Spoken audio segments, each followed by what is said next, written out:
प्रिय विद्यार्थियों, आप सभी का स्वागत है। आज हम पढ़ेंगे रचना के अनुसार वाक्य भेद। तो वाक्य क्या है कि वाक्य एक ऐसा सार्थक शब्द समूह है जो व्यवस्थित हो और अपना पूरा आशय प्रकट कर सके, उसे वाक्य कहते हैं। यानी वाक्य एक सार्थक शब्दों का समूह है जो पूरी तरह से व्यवस्थित होना चाहिए और वह अपना पूरा अर्थ प्रकट कर सके, उसे वाक्य कहते हैं। अब निम्नलिखित वाक्यों पर ध्यान दीजिए। तो कई उदाहरण दिए हुए हैं। तो पहला है कि मुझे कल दिल्ली जाना है। अब इस वाक्य में एक जाना क्रिया है, दिल्ली जाना यही एक क्रिया है, तो यह एक साधारण सरल वाक्य है। दूसरा है मुझे कल दिल्ली जाना है और फिर परसों वहाँ से कोलकाता पहुँचना है। अब इस वाक्य में दो वाक्य हैं, दो क्रियाएं हो रही हैं। एक तो दिल्ली जाना है और फिर कोलकाता पहुंचना है। अब ये इस वाक्य को और योजक से जोड़ दिया है। तीसरा है मुझे सूचना मिली है कि कल मुझे दिल्ली जाना है।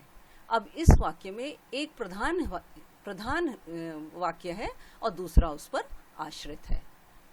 फिर चौथा है कि मुझे सूचना मिली है कि कल मुझे दिल्ली जाना है और फिर वहां से कोलकाता पहुंचना है। तो इस तरह वाक्य के कई उदाहरण दिए हुए हैं। तो वाक्य इस तरह कई प्रकार से बनाए जा सकते हैं। तो इस आधार पर सरल वाक्य बन सकता है, संयुक्त वाक्य बन सकता है और मिश्र वाक्य बन सकता है। तो रचना के आधार पर वाक्य के 3 भेद होते हैं। पहला है सरल वाक्य, दूसरा है संयुक्त वाक्य और तीसरा है मिश्र वाक्य। तो सबसे पहले सरल वाक्य। अब सरल वाक्य में एक ही क्रिया होती है, यह एक ही वाक्य होता है, इसमें और कोई उपवाक्य नहीं होते और एक ही क्रिया इसमें संपन्न होती है। जैसे मुझे कल दिल्ली जाना है। अब इस वाक्य में एक ही क्रिया, जाने की क्रिया हो रही है। अगर इसी में यह जोड़ दिया जाए कि फिर वहां से मुझे कोलकाता पहुंचना है, तो यह सरल वाक्य नहीं रह जाएगा, क्योंकि ये 2 वाक्य हो गए। एक तो दिल्ली जाना हो गया और दूसरा कोलकाता पहुंचना हो गया, तो यह सरल वाक्य नहीं रह जाएगा। तो सरल वाक्य क्या है कि सरल वाक्य में एक ही क्रिया होती है, एक ही वाक्य होता है, तो इसे सरल वाक्य कहते हैं। अब सरल वाक्य जैसे उदाहरण देखिए, जैसे अन्य उदाहरण देते हैं। जैसे वह सो गया, तो अब इसमें एक ही क्रिया हो रही है, सोने की क्रिया। दूसरा है छात्र ने पाठ पढ़ा। अब छात्र ने पाठ पढ़ा, इसमें छात्र के द्वारा पाठ पढ़ने का काम हो रहा है, एक ही क्रिया संपन्न हो रही है। इसी तरह से सेठ ने नौकर को पैसे दिए, तो यह भी नौकर पैसे देने की क्रिया संपन्न हो रही है। तो इस तरह एक वाक्य जिसमें एक ही क्रिया हो, उसे सरल वाक्य कहते हैं। अब सरल वाक्य के 2 घटक माने जाते हैं। सरल वाक्य के दो भाग हैं। पहला है उद्देश्य और दूसरा है विधेय। अब वाक्य में जिसके विषय में कुछ कहा जाए वह उसे उद्देश्य कहते हैं और उद्देश्य के विषय में जो कुछ कहा जाए वह विधेय है। तो वाक्य में जैसे राम पुस्तक पढ़ता है, यदि यह वाक्य कहें तो पढ़ने का काम कौन कर रहा है? राम। तो राम उद्देश्य हो गया, पुस्तक पढ़ता है, बाकी यह सब विधेय कहा जाएगा। जैसे अन्य और उदाहरण है कि कल बच्चों को विद्यालय जाना है। तो अब किसको विद्यालय जाना है? बच्चों को। तो बच्चे हो गए उद्देश्य और विद्यालय जाना है यह विधेय। तो इस तरह सरल वाक्य के 2 घटक हैं। पहला है उद्देश्य और दूसरा है विधेय। अब निम्नलिखित उदाहरणों पर ध्यान दीजिए। तो पहला उदाहरण है मेरी बहन 2 दिन से यह किताब पढ़ रही है। तो अब इसमें किताब पढ़ने का काम कौन कर रहा है? बहन। अब बहन के साथ विस्तार लग गया है मेरी, तो ये पूरा हो गया उद्देश्य और बाकी 2 दिन से किताब पढ़ रही है, यह हो गया विधेय।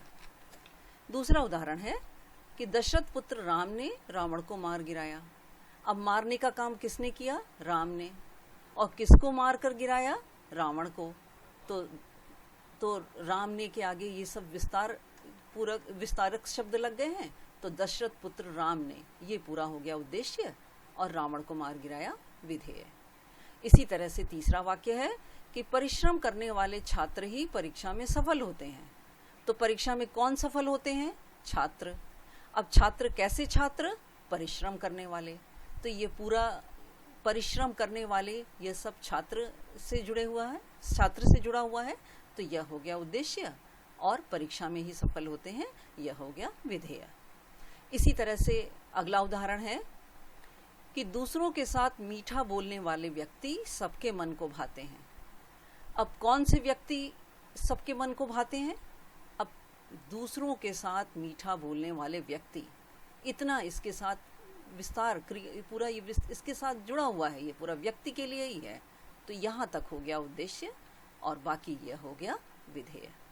तो इस तरह सरल वाक्य के दो घटक हैं, पहला उद्देश्य, दूसरा विधेय।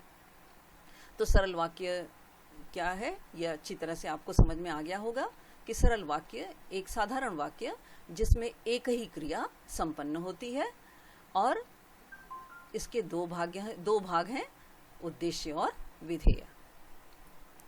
अब अगला हम लोग पढ़ेंगे संयुक्त वाक्य।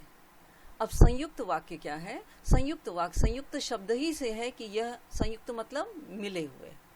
अब संयुक्त वाक्य में दो स्वतंत्र उपवाक्य होते हैं जो अपने आप में एकदम पूर्ण होते हैं, और उनको जो है विभिन्न योजकों के द्वारा जोड़ा जाता है।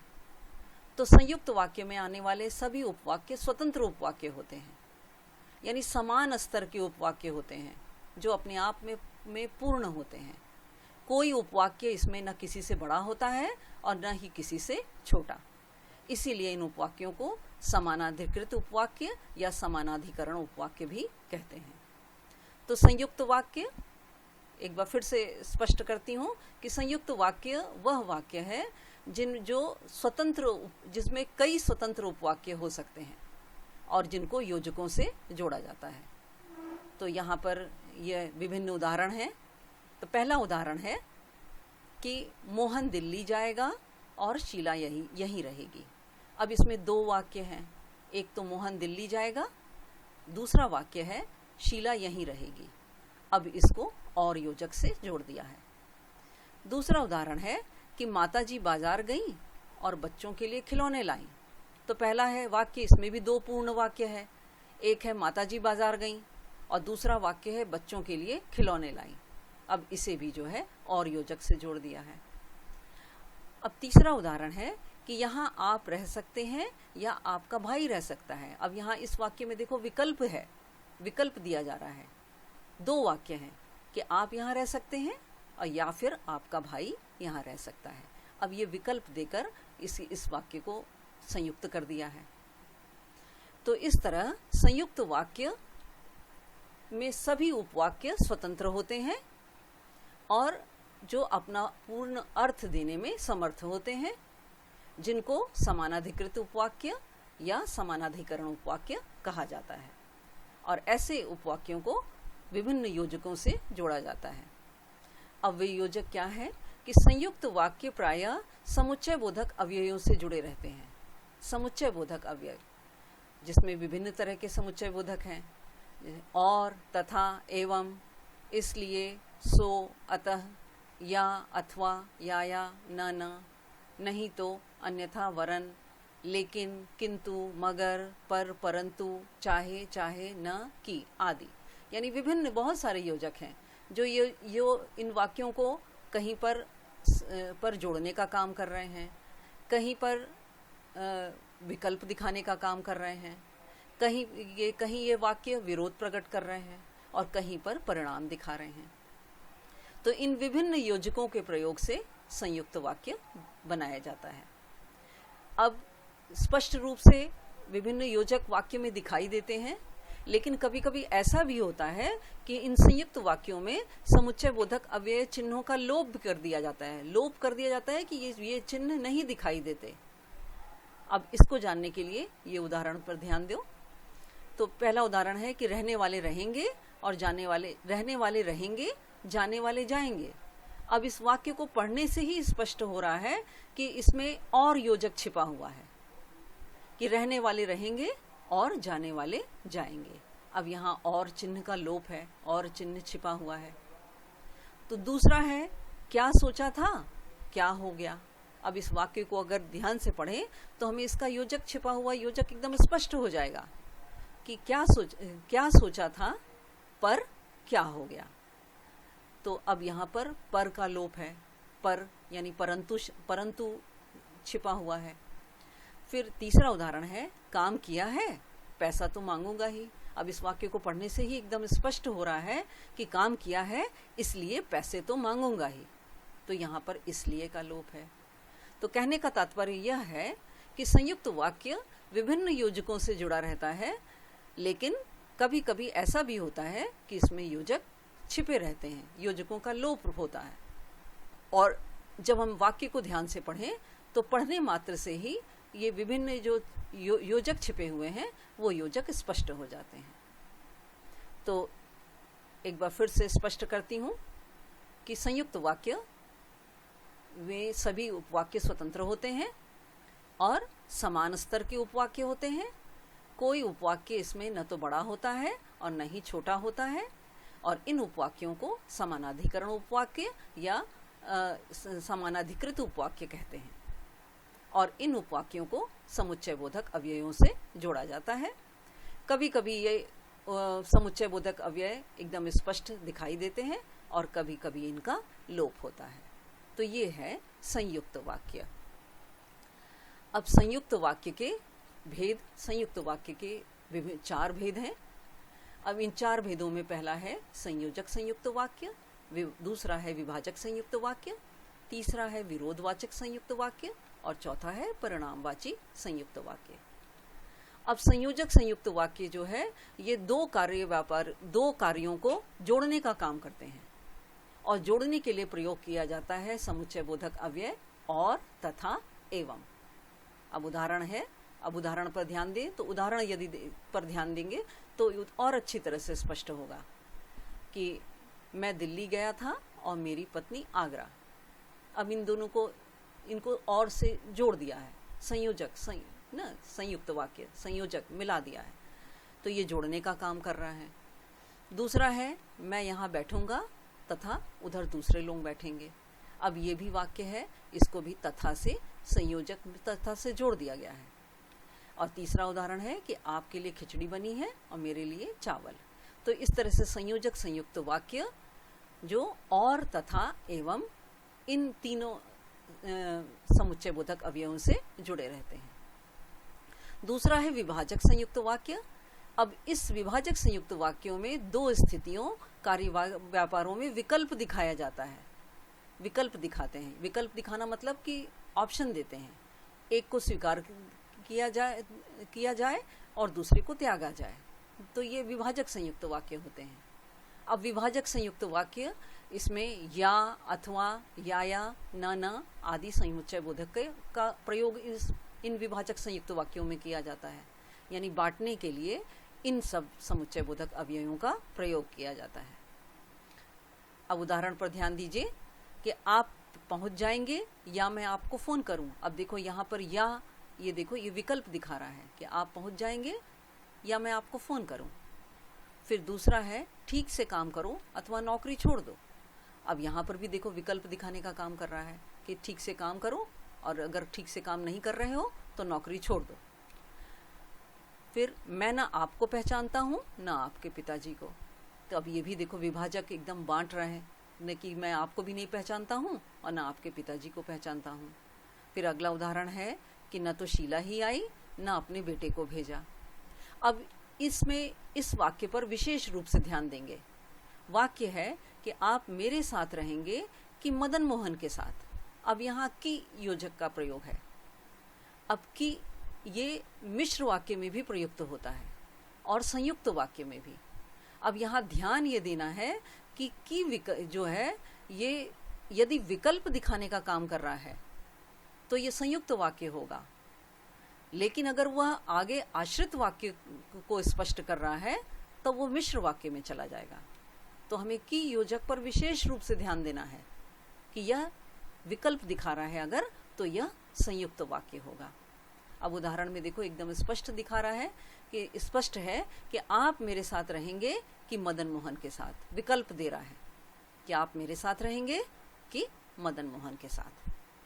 तो ध्यान रखेंगे कि जो है यह संयुक्त वाक्य में विकल्प दिखाना यह स्पष्ट करना चाहिए, तभी यह संयुक्त वाक्य होगा, नहीं तो यह मिश्र वाक्य होगा। तीसरा है विरोधवाचक संयुक्त वाक्य। अब ऐसे उपवाक्य जिनके बीच में विरोध हो, विरोधाभास हो, ऐसे संयुक्त वाक्य विरोधवाची संयुक्त वाक्य कहलाते हैं। और ये प्रायः मगर, पर, लेकिन, किंतु आदि अवयवों से जुड़े रहते हैं। तो उदाहरण है इसका कि वह खेलने में तो अच्छा है मगर पढ़ाई लिखाई नहीं करता।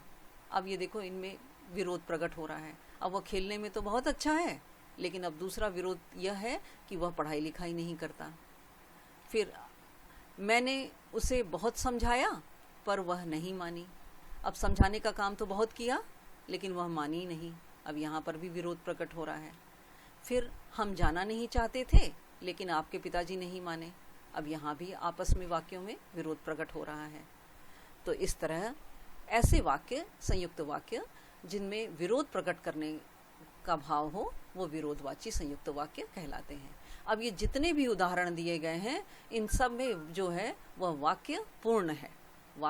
सभी वाक्य अपने आप में पूर्ण है, जिनको विभिन्न योजकों से जोड़ा गया है, जो संयोजक संयुक्त वाक्य के रूप में है, विभाजक संयुक्त वाक्य के रूप में है और विरोध प्रकट करने वाले संयुक्त वाक्य के रूप में है। अब चौथा है परिणामवाची संयुक्त वाक्य, यानी जिसमें परिणाम दिखाया जाए।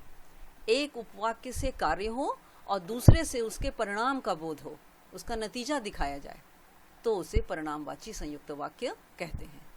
और ऐसे इसके उपवाक्य प्रायः इसलिए, अतः, सो आदि अवयवों से जुड़े रहते हैं। तो ऐसे जो परिणाम दिखाएं, नतीजा दिखाएं, उन्हें परिणामवाची संयुक्त वाक्य कहते हैं। जैसे आज बाजार बंद है इसलिए कुछ नहीं मिलेगा। तो अब इसमें देखो परिणाम दिखाई दे रहा है कि आज बाजार बंद है इसलिए आज कुछ नहीं मिलेगा। अब परिणाम यह है कि बाजार बंद है तो कुछ नहीं मिलेगा। वह बहुत बीमार था अतः चुप ही बैठा रहा। तो वह बीमार था बहुत, तो इसलिए वह चुप बैठा रहा। तो नतीजा यह हुआ कि वह चुप बैठा रहा। अब ये यहाँ स्पष्ट हो रहा है। वह आना नहीं चाहती थी सो झूठ बोलकर चली गई। अब यह भी नतीजा दिखा रहा है, परिणाम दिखा रहा है कि वह आना नहीं चाहती थी इसलिए वह झूठ बोलकर चली गई। तो संयुक्त वाक्य को एक बार फिर से स्पष्ट करती हूँ कि संयुक्त वाक्य के 4 भेद हैं। पहला है संयोजक संयुक्त वाक्य, विभाजक संयुक्त वाक्य, विरोधवाचक संयुक्त वाक्य और परिणामवाची संयुक्त वाक्य। संयोजक संयुक्त वाक्य जो 2 कार्य व्यापारों को, 2 स्थितियों को जोड़ने का काम करेंगे और जिसमें और, तथा, एवं समुच्चय बोधक अवयवों का प्रयोग होगा। दूसरा है विभाजक संयुक्त वाक्य जो 2 कार्य व्यापारों को के बीच में विकल्प दिखाया जाएगा और जिसमें एक को स्वीकार किया जाए या त्यागा जाए, इस तरह की स्थिति होगी तो वे विभाजक कहे जाएंगे, जिसमें या, अथवा, न आदि विभाजक योजकों का प्रयोग होगा।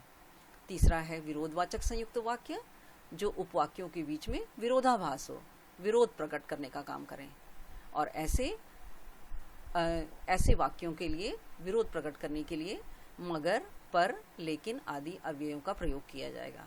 और चौथा है परिणामवाची संयुक्त वाक्य जिसके अंतर्गत एक वाक्य में कार्य होगा और दूसरे से उसके परिणाम का बोध होगा। ऐसे वाक्यों को परिणामवाची संयुक्त वाक्य कहते हैं और इसमें इसलिए, अतः, सो आदि अवयवों का प्रयोग किया जाएगा। तो आज का पाठ, आज संयुक्त वाक्य का यहीं तक समझाने का कार्य संपन्न होता है। अगला मिश्र वाक्य, यह हम अगले भाग में पढ़ेंगे। तो ध्यान से जो है पाठ को पढ़िए और इसे अच्छी तरह समझिए और विभिन्न उदाहरणों पर विशेष रूप से ध्यान दीजिए ताकि यह वाक्य के रूप स्पष्ट हो जाए। धन्यवाद।